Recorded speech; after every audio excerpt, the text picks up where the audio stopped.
You are now listening to the second part of our 8-part series, Colds and Flus, The Wise Woman Way, with Susan Weed at Time Monk Radio. Hello, Susan. Welcome back to Time Monk Radio. Hi, Gemini. I hope you've been eating lots of garlic. I have. I actually include garlic quite a bit in our daily diet. And I had a quick question from you from our last chat about, you were talking about the immune system being overly stimulated, and reading and just different headlines, I see that they constantly mention a cytokine storm. Is that what you're referring to? Where the immunity goes into overstimulation in healthy people? No. Or at least as I understand it, I don't know. What I'm saying is that in the literature that is out and about in magazines and on the internet and so on, I see a lot of people suggesting that we stimulate the immune system. And they say these are herbs that will stimulate the immune system. To prevent colds and flus, stimulate the immune system. And what I'm suggesting is that stimulating the immune system is not something that we want to do, because we can only stimulate one half of it at a time.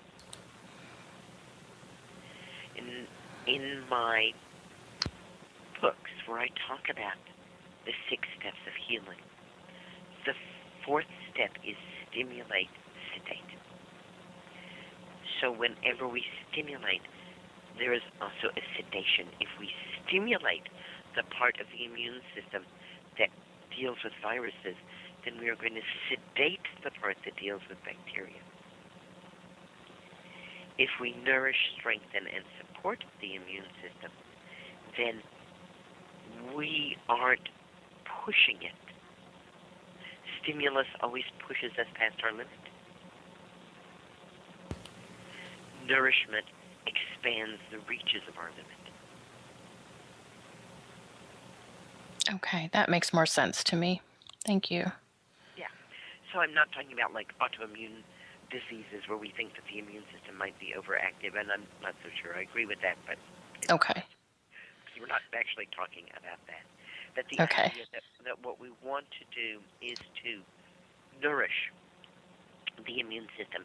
It's kind of like, you know, if you want to learn something, would you rather have someone help you learn it, you know, with something nice to eat, or have them push you about it? Right. Would you rather someone came in, you know, and said, "How are you doing?" Or somebody came in and said, "Go faster, go faster." Right, yes. Right. And this is very much the essence of the wise woman tradition, is that the wise woman tradition says that to create health, we don't just avoid disease, we actually see the healthy aspects of disease, but that we strengthen our own natural ability. We strengthen the immune system's ability to deal with viruses so that it doesn't take months, so that the immune system can work more competently. Now, we talked about the idea of hot colds and cold colds last time we were together. And I always like to bring this up right away when we're talking about colds and flus, because I find it incredibly useful. Let me set this a little bit in context. The idea of hot colds and cold colds comes from the Chinese 5-element theory, which is a fairly old theory. And it's based on what some people call yin and yang. So we would have two things which seem to be opposite, black and white. And yet we understand that they are simply two parts of a moving spiral, and that when we get a whole bunch of black, it turns into white. And when we get a whole bunch of white, it turns into black. And that there is always dynamic disequilibrium and never balance. So we talk in five-element theory about contrasting, cooperating pairs, like hot and cold, like blood and chi, like stuck and empty. So we see where the movement is going, and if that movement needs to be assisted or changed. Hot and cold, then, are part of this pairing of contrasting complements. And we don't necessarily mean hot and cold when we use these words. Now, I'm not trying to be esoteric here at all. It's just that we have to translate these terms from the Chinese. And they're the best we could do to translate them, but they evoke certain images for us that don't hold to the Chinese originals. So let's look at what a hot cold would look like and what a cold cold would look like. And again, understanding that this is part of a larger system, and that a person could be overcooling, or a person could be overheating, or an organ could be overcooling or overheating, like the liver could be overcooling, or the liver could be overheating, or that a function, the transference of the energy from the liver through meridians, could be overheating or overcooling. So we're just looking at a tiny little bit of this, and we're looking at it in a very simplified way. For those of you who know five-element theory, please forgive me for how simplified I am making it. It's a beautiful, exquisite, and complex way of looking at the flow of life, health, disease, maintenance of health, recovery from disease, quite elegant. The overheating cold, the overheating person, is going to look hot. They will have high color. Their cheeks may be flushed. Their nose may be red. Their lips may be chapped. Their fluids that leave the body are going to be scant. Their mouth will feel dry. Their skin will feel dry. Excuse me, if they have a cough, it will be a dry cough. Their urine will be scanty. They may complain of feeling or being constipated. We are talking about an inner fire, an inner heat here that dries things out. It's a kind of life force. It's a kind of protection against infection. We're not saying that there's anything wrong with being overheating, but we are saying that overheating can cause symptoms, and the symptoms are symptoms that make us quite uncomfortable. If we have the overheating person stick their tongue out at us, we are going to see a tongue that is red. If the overheating person has a fever, they are going to feel the heat of the fever. They will say things like, "I'm burning up. They will want to strip off the bedclothes, strip off their clothes. They would jump into ice-cold water, and sometimes do, if you left them, in an attempt to quench that inner fire. And remember, from last week when we were talking about that research center in England that did their best to try to give people colds by having them do things like jump into cold water during a cold month, and no, it doesn't give you a cold. So if you really feel that you want to do a cold plunge, you can probably do it. If your heart can do it, it does definitely cause quite a stress on the heart to jump into very cold water, but it doesn't give you a cold. What else could we say about the overheating person? The overheating person usually doesn't have a runny nose. The overheating person with a cold has a stuffed up nose. The overheating person with a cold is congested.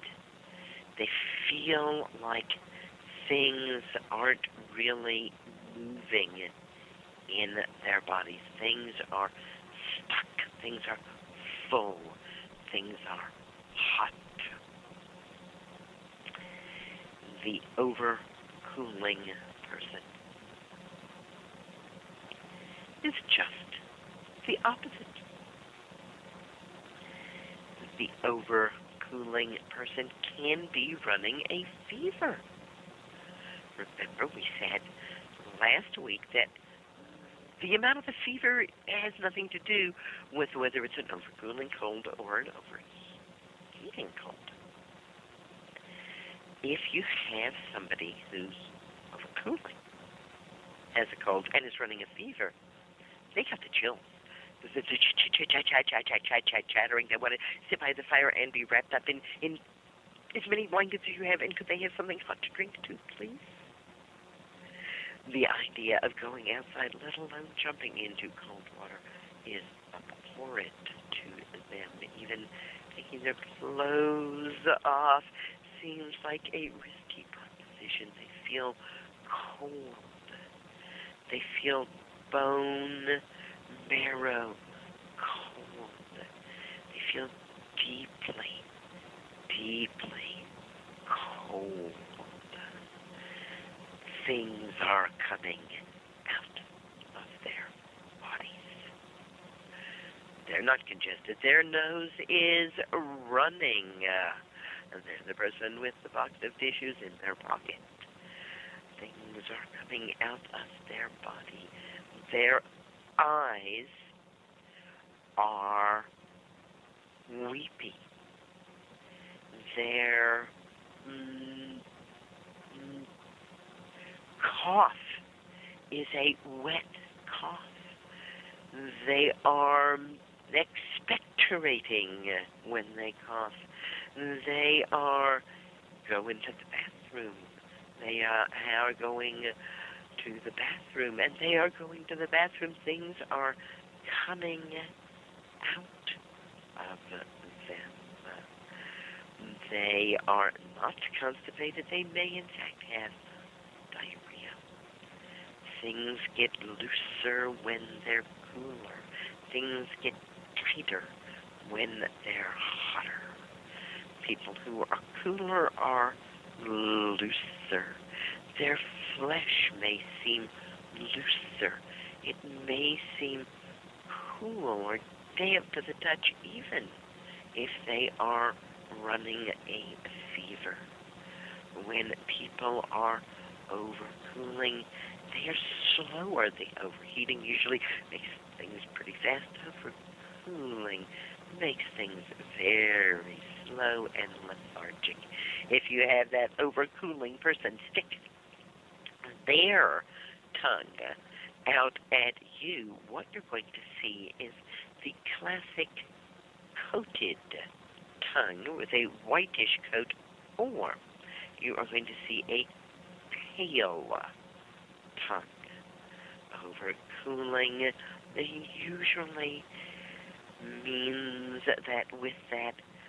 less energy, there is less blood flow, resulting in paler nail beds, paler face, paler all over everything,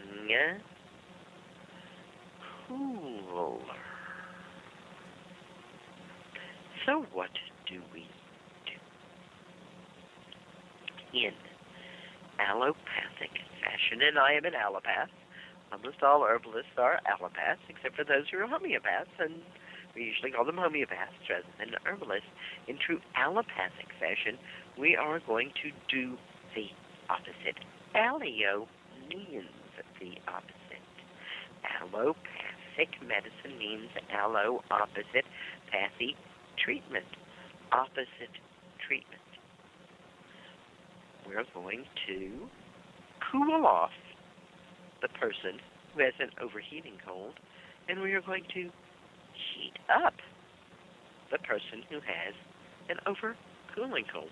And although I've just been talking about colds here, these things, as I said, also apply to a great many other conditions, situations, and that would include the flu. You can have an overheating flu, or an overheating response to the flu, or an overcooling flu, an overcooling response to the flu is a more accurate, if a bit more awkward way to say it.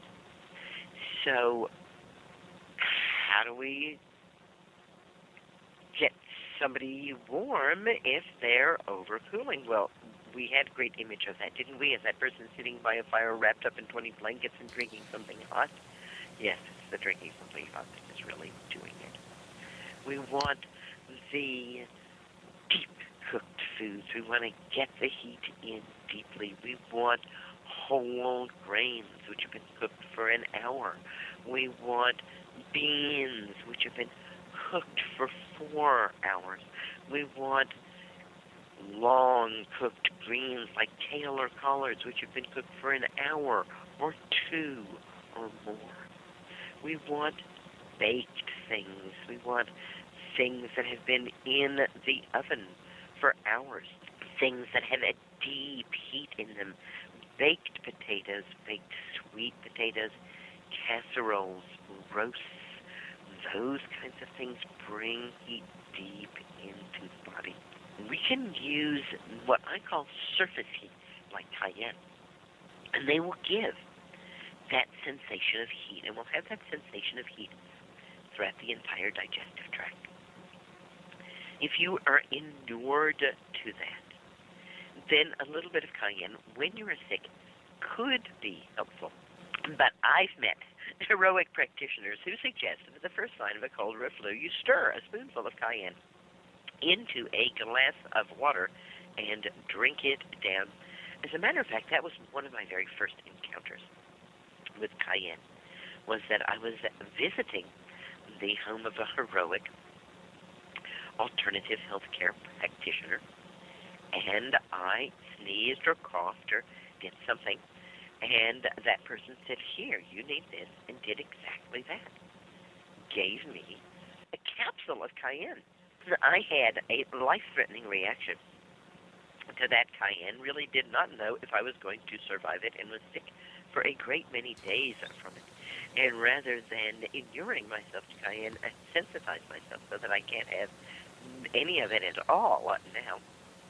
But I do understand that there are some people who can tolerate it, but it doesn't bring the deep heat that we're looking for to deal with an overcooling situation. And this gets just a little bit trickier here, because when we are treating allopathically, we have to be prepared for the opposite to happen. If someone is overcooling and we are going to give them heating things, we have to be prepared for them to start overheating.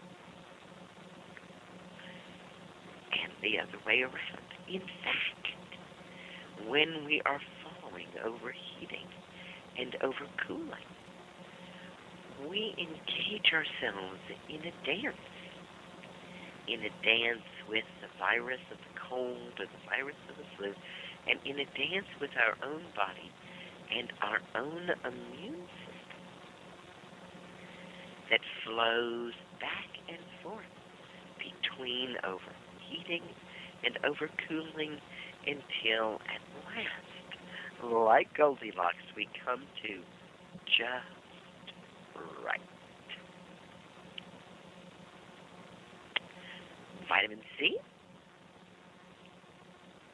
Vitamin C usually comes in fresh fruits or vegetables. And fresh fruits and vegetables are cooling. Now, I mentioned one way that we could make some vegetables warming, and we could do the same thing with fruit. We can take apples, for instance, and we can cook those apples. We can cook them into applesauce. We can cook them into apple butter. When we make apple butter, we'll cook the applesauce all day long on the top of the stove, 8 to 10 hours, and then we spread it into shallow trays, and we put it in a slow oven overnight for another 10 to 12 hours. So that apple butter is cooked. It has deep heat in it. It's a deeply healing and beneficial substance. No, it's the raw apple that is cooling. And remember that I said that fluids are coming out of the person who's cooling. And this is one of the reasons why 5-element theory recommends no raw fruits or vegetables for anyone, any woman especially, who is hemorrhaging, who has tendencies to losing blood, because it's thought to cool the blood and prevent the blood from staying in the body. So, scientific studies, and there have been quite a few of them, have not found vitamin C to prevent or to treat either colds or the flu. Not in large doses, not in small doses, not before you get sick, and not while you get sick. You know, if it's your talisman, if what you do when you get a cold or the flu is to take vitamin C, then you can still do it.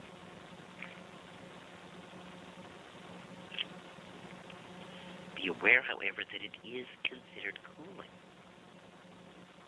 and that if you are already overcooling, it may in fact make the duration and severity of your cold or your flu much greater.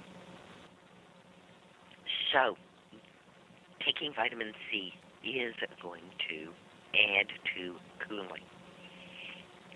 I've often tracked a cold or a flu through my body, first determining whether it's overheating or overcooling and whether I need to be eating deeply heated things, soups and stews, whether I need to be lightening up and drinking grapefruit juice.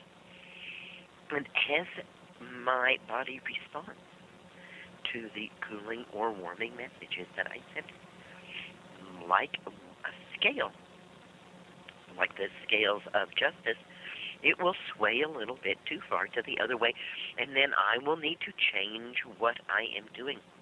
So there's no one-stop-fits-all in terms of overheating and overcooling. It's a dynamic disequilibrium. It's a dance. It's a movement. It's not, aha, okay, now I know I'm an overheating person, although you might indeed find yourself to be overheating or overcooling in general. As I said, that's certainly within the realm of possibility. In general, we find that people who drink a lot of alcohol and people who drink a lot of coffee and people who eat a lot of meat do tend more toward overheating, and that their disease states tend to be more overheating in nature, and that you're more, shall we say, health-conscious person who does raw foods, juices, and things like that does tend to be overcooling. More, again, neither one of these is a preferred state. There is no preferred state. There is only the dance. And before we leave vitamin C, since we have just a little bit of time left, let me say that it was pretty clear from some things that Linus Pauling left behind that Linus Pauling was actually doing an experiment in what I would nowadays call mind medicine and what he may have thought of as placebo medicine. He believed that his reputation would help people to get better, especially people who had serious problems. And he figured if he could endorse something that was fairly benign and fairly inexpensive and that people would associate that with him, that a fair number of people would get well. And that is, of course, exactly the effect that he saw when he was running the experiment. It's not the ascorbic acid or the large doses of ascorbic acid that were really effective in Linus Pauling's experiments. It was actually himself that was the effective part of it. Also, vitamin C is far more than ascorbic acid. Vitamin C, like all vitamins, is a community. Vitamins are not just one thing. They are made up of many different cooperative, coordinated enzymes. There are over 100 such substances that make up vitamin C, and ascorbic acid is but one of those substances. I mentioned that if I were overheating, I probably wouldn't reach for a bottle of ascorbic acid. I would probably instead reach for some grapefruit juice, and if I could get it from the grapefruit so that it wasn't pasteurized, because remember, pasteurized means, however briefly, heated. And when we're thinking about cooling and heating, we want to take all of that into account. Or as someone said, that sauerkraut that's been sitting in the cold cellar is a cooling food. The cabbage grows in the cold time of the year, and it brings that cold into us in a way that is deeply healing and nourishing. And that is right where we're going to pick up next week. We're going to be talking about some things that might be better than a flu shot, and foremost among them is sauerkraut. 3 big favorites from the world of herbs. Sauerkraut, you say it's not an herb. I say cabbage is a plant, and that makes it an herb. Elderberry and astragalus. Come and visit me at SusanWeed.com. Lots more free information there. And come and look in at my wisewomanbookshop.com. You'll find all of my books there. You can also visit me at wisewomanmentor.com, where you can have a greater access to all of this wisdom. Whether you're just here with us at Time Monk Radio or whether you come in for a closer look, I wish you green blessing. Thank you, Susan. This completes part 2 of our 8-part series, Colds and Flus, The Wise Woman Way, with Susan Weed at Time Monk Radio.